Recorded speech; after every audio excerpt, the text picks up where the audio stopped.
JJ Rawlings otufo nyankopon na yi no man the whole West Africa key esa asase amoteso no the whole world center where we need me clam what yesi ende the whole world center eti Isaiah edi the whole world asase ho komoti awurade ma Joshua abetena asase we su twem kolidi awurade ma Isaiah ba me ka asam na kire wo eti Isaiah ka kire akofo no se he ebre bi ba wie ebre mu akofo ni a obegina asase nyina mfimfini akoa gine man no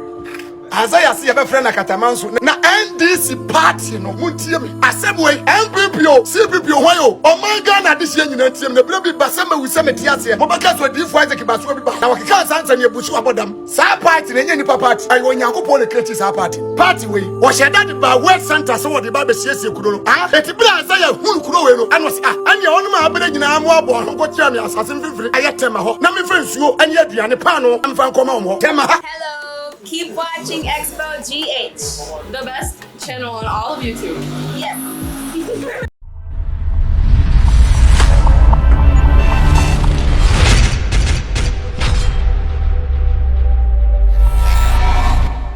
Maybe I will be having in check a cinema. I Xposed GH FM Ben Bruce. Oh, subscribe, mommy. But it's un pan on Saka. And yeah.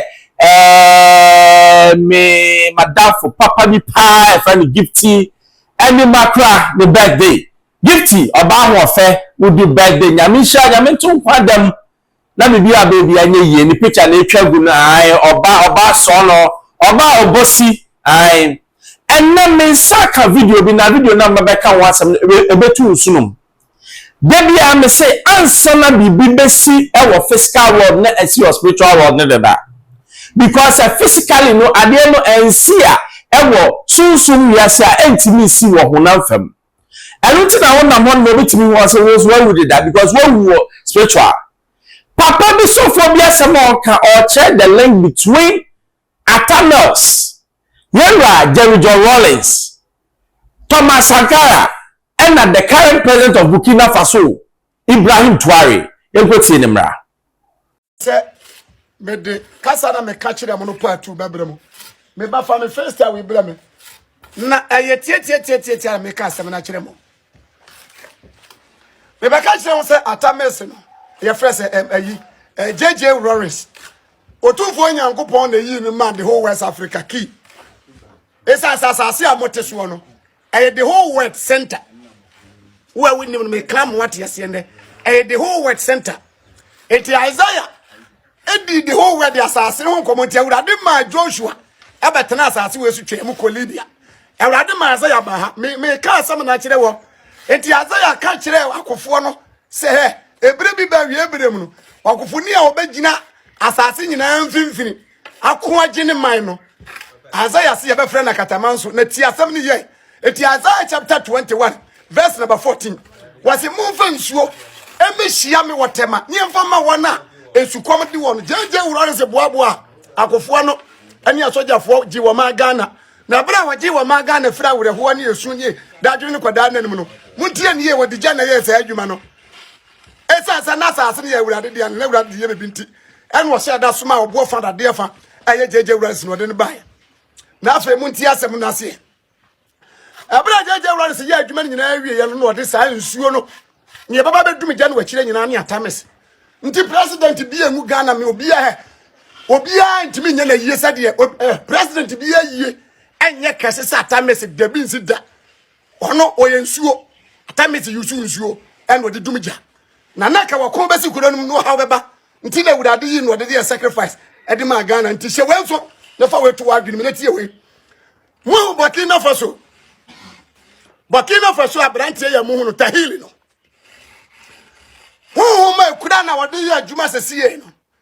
aya Thomas Sankara awa ne Rawlings we ya ne de 81 ena Thomas Sankara Burkina president aya ne de 83 na ti asem we ye papa wo me wo se comment section wa no ebinum na meyimu de nyina egu na fe ma kire mo nsem bi ase na mo ate ase mo amudidi atam no de me se wunya nhunu nipa na ogina ho a wo kasa no me unsa kwa bi shi atade giri bi se woye me ba woye de ba policy ni anaso de na me kasa kire ni pray say we the most dangerous person the whole world Mani ko India. Akwa na wo no. Me are very dangerous papa. Ti anu aya hwe. E wo de wo kan na. E da mayi ni mfodi na bato se me kasa ne ho no. Saa da no obetu afira asase so. Na Awurade nka wo no so ho. Na wasa kira na adwene. Se wonni adwene bi wo comment section ase amba ho. Na wonu me wa adwene na esua de. Eti Thomas Sankara honhom ne ye woro ne se honhom na 83. Ana Thomas Sankara de ba. 81 e woro ne se de. No me anu miti ye no. Ana woro ne se di Thomas Sankara ho adanse. A kire o maga na nyina se Thomas Sankara. De na Burkina namu awreho osu dadwene koda na na ma Thomas Sankara bai. Na muti asem we ye pa honhom no ena de ma me. Na Daniel 11:40 Awurade ka kire wodi for Daniel se toto nsem mu kwesi awie bre na ewiase ba kwa na wie ya ena obekwa akwakire Gaddafi ni wakunu Gaddafi medene de anba bre ne ho nsem nyina wo trose mu Gaddafi Daniel 11:40 baby obesi na himfie bipo ne epo ene asase mfimfini ntem no wole bi hosese ya pepepe hye enso na mede we bre na wahu saaba mu etahiri asesi ai wababa fa Thomas Sankara konwa Mahama sukura Rawlings akonyem Burkina Faso Awurade koye kuro ni otumfo Nyankopon okoye Burkina yi na Ghana fo edi ntosi na Ghana fo edi nyadoa na Ghana fo eti jene Israel mba no Awurade ma Israel mba no Onyankopon ko fa nnua firi ye fro say Lebanon won ba dia ba besisi won madai eti Awurade ka asem bi kire kufuni se kasa kire za ma no na wonum nyina anya so ntie wo hene na wabama Lebanon eti mu hye we nam fa no so nto na mumra Ghana ani Burkina Faso no so the whole world center aya Ghana o my Ghana ade ti a me kire mo nsem wo nyina se ye wo Nyankopon se me nka kire mo se mo ya dehye o wiase nyina o my etoso mienu mo ni adehye a etoso mienu sa paatu we mu no me di we bua pa ya capella de ama na sunsum de nsem nyina breme Amaka say Genesis chapter 2:10. Ghana says ni didi Hawila. Makati dem. Hawila na sichire edi sikampo no. Eti musuni mo bai na kitamo no. Mo mani nyina anya Awurade de. Na NDC party no. Muntie me. Asebwe. MPPO, CPPO hoyo. O my Ghana this year nyina ntiem na bra bi basema wusema tiase. Mo baka so di fo Isaac baso bi bai. Na wakika sansa ne ebusu abodam. Sa party na nye nipa party ayo Nyankopon le create sa party we wo sheda de ba world center so wo de ba be siesie kuro no eti bra sa ya hunu kuro we no ano se anya wonu ma abere nyina mo abo ho ko kira me asase mfimfiri ayetema ho na me fa nsuo anya aduane pa no emfa nkoma mo ho tema ha e bra wo se boaboa doma no tema ha mo tie me ye pa o when you know what you don't know, Awurade aka ho asem pepepe na ye nkom hye bi nti de me ka kira mo na wa wie bere ne se me baya no avi se de be me nya keto wo me ka kira mo an se odifo Isaac baso awie bere me na Awurade asoma me se memra me ka se wo ye che onipa me ka se me nko suku da mo hwe ma se me firi kumaw me ya santini akoda kumaw ni de hia me ya ti asemfo aduana enana me mutie ne se aduana ye sa anana me na men ko suku dem do nti se obi betra se metena se na be hye no enya adwuma aya honhom no ana kire me asase na me yeso adwuma no eni akra na me de koma Awurade no se de ba yo metime asu Awurade ehunu se o my Ghana otimu a adwaman ensanwe abosonsom ndi titiri ni abosonsom ne muafunu wie abosonsom ne adwamammo kuro we akiri eti na me count sem wanya disem wanyina me de kire se se na yehu Nyankopon asade no de ato my Ghana na me de we si wa mansa na me de Libya de na to aso na Burkina Faso abrante no obeya adwuma bia mo Burkina na wonim sa awre ho sem ne se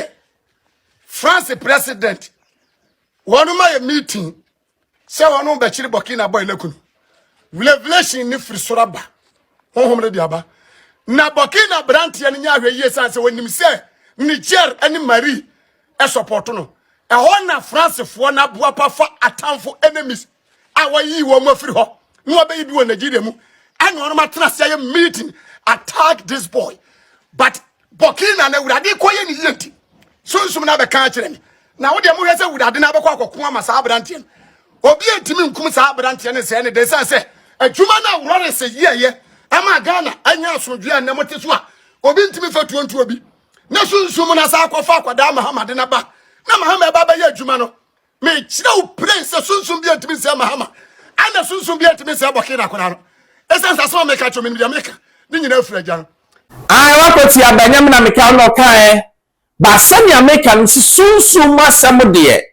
me de mini obi ba wo hwe nsem na papa na ka na esisi ani pepepe sometime Bible na ya tron coded went me of decoding na won see ase it will be a only the decoding of the Bible no ache wase elo na papa we ayi ba bia wo bia bi chia ma I expose GHFM Bros subscribe share ya the tumpa announce aka bi manuasi